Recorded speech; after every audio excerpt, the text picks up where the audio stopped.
Hi అండి. ఇది Sunday morning vlog. Saturday అయితే నాకు పూలు కోయడం కుదరలేదు. ఇంకా సన్నజాజి పూలు బాగా విరుచుకుపోయినాయి. ఒకసారి వీడియో తీద్దామనేసి తీసానండి. ఇంక అక్కడే ముద్దమందారం ఉన్నింది. చాలా బాగుండింది అది. ఇంకా పూలైతే రాలిపోయినాయండి. సాటర్డే నాకు కుదరక పూలు కోయడం అలాగే ఉండిపోయినాయి. చూసాంటే చాలా బాగుండింది. అందుకని ఒక చిన్న వీడియో తీశాను. ఇంకా మార్నింగ్ టిఫిన్ వచ్చేసి చపాతీ ఆలూ ఫ్రై చేద్దామనేసి నేను అనుకున్నాను. ఆలూనైతే కట్ చేసేసి ఒక విజిల్ పెట్టేశాను.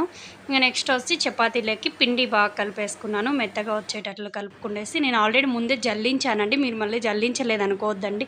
ఇంకా స్మూత్గా పిండినంతా ముద్దలాగా కలిపేసి పెట్టేశాను. ఇంకా పొటాటో అయితే బాయిల్ అయిపోయింది. ఆ తొక్క అంతా తీసేసి ఒక గిన్నెలోకి వేసాను. ఇంకా పోపు కోసం రెడీ చేసుకుందాం అనేసి ఇంకా పోపు కోసం అయితే నేను రెడీ చేసుకున్నాను. పోపు వచ్చేసి ఇంకా మామూలుగా అందరూ వేసినట్టే ఆయిల్ వేసేసి ఆవాలు, జీలకర్ర అవంతా వేసేసి ఎండుమిరపకాయలు కొన్ని, పచ్చిమిరపకాయలు కొన్ని, ఆనియన్స్ కట్ చేసి వేసాను. ఇంకా అది బాగా కొంచెం మగ్గిన తర్వాత మనం ముందుగా బాయిల్ చేసి పీల్ చేసి పెట్టుకున్న పొటాటో ఉంటాయి కదా, అది అందులో వేసేసి ఒక 2 మినిట్స్ అలా మగ్గబెట్టేసానండి. అంతే. ఇంకా దాంట్లోకి కొద్దిగా సాల్ట్ వేసి పసుపు వేసాను. ఇంకా అంతే అండి. పొటాటో ఫ్రై అయితే రెడీ. చపాతీ కూడా రెడీ అయిపోయింది. టేస్ట్ అయితే చాలా బాగుంది. నేను డబల్ రోటీ లాగా చేస్తానండి. మడత పెట్టి చేస్తారు కదా, అలా చపాతీ అయితే అద్దుర్స్. ఇంకా 11కి అట్లా వాటర్ వచ్చాయండి. ఇంకా పండగ సీజన్ కదా అనేసి పాప అయితే మొత్తం అన్నీ క్లీన్ చేసేద్దాం నాన్న అంటే అక్కడ నాకు చిన్న హెల్ప్ చేస్తుంది. ఇంకా హ్యాండ్ వాష్ వేసే బట్టలు ఉంటే వేసేసాను.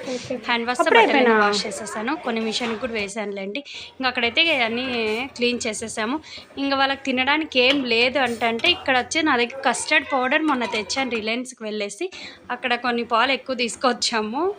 కస్టర్డ్ పౌడర్తో బాయిల్ చేసేసి నా దగ్గర ఓన్లీ యాపిల్స్ మాత్రమే ఉన్నాయి. ఆ కస్టర్డ్ పౌడర్ పాలలో వేసి మిక్స్ చేసి బాయిల్ చేసేసి ఇంకా కట్ చేసుకొని యాపిల్ ముక్కలు చల్లారిన తర్వాత ఆ కస్టర్డ్ మిశ్రమం ఉంటుంది కదా, అందులో వేసేసి 1 అవర్ పాటు ఫ్రిడ్జ్లో పెట్టేస్తే చాలా బాగా స్మూత్గా ఐస్ క్రీమ్ లాగా చాలా బాగుంటుంది. ఇంకా పిల్లలు బాగా ఇష్టంగా తింటారు కదా. సండే అంటేనే వాళ్ళకు వెరైటీ ఫుడ్ ఉండాలి. ఇంకేం లేదు నాన్న అనేసరికి అది చేసి పెట్టాను. అయితే చాలా బాగా వచ్చిందండి. అది అయితే 2 గంటలకంతా ఫినిష్ చేసేసారు సండే. ఇంకా ఆఫ్టర్నూన్ వచ్చి ఏమైనా చేస్తాము. ఇంకా అప్పటికే 2:30 అలా అయిపోయింది. ఇంకా బట్టలు వాష్ చేసి ఇల్లంతా క్లీన్ చేసుకునేసరికి ఇంకా రసం చేస్తాం నాన్న, మిరియాల రసం చింతపండు వేసి అనుకున్నాను. పాప అయితే అదే చేయి మమ్మీ అనింది. ఇంకా అక్కడ కావాల్సినవన్నీ పెట్టేసుకొని చింతపండు, ఎండుమిరపకాయలు, సాసవులు అవన్నీ వేసేసి రసం అయితే చాలా బాగా టేస్టీగా వచ్చింది. మీకు కావాలంటే మళ్ళీ వీడియో పెడతాను. ఇంకా అలా కుదిరిందండి. రసం అయితే అద్దుర్స్ అని చెప్పచ్చు. మీరు ఎప్పుడైనా చింతపండు రసం ఎలా చేశారో కూడా చెప్పండి. నేనైతే అక్కడ ఉన్న పదార్థాలన్నీ వేస్ట్ చేస్తాను.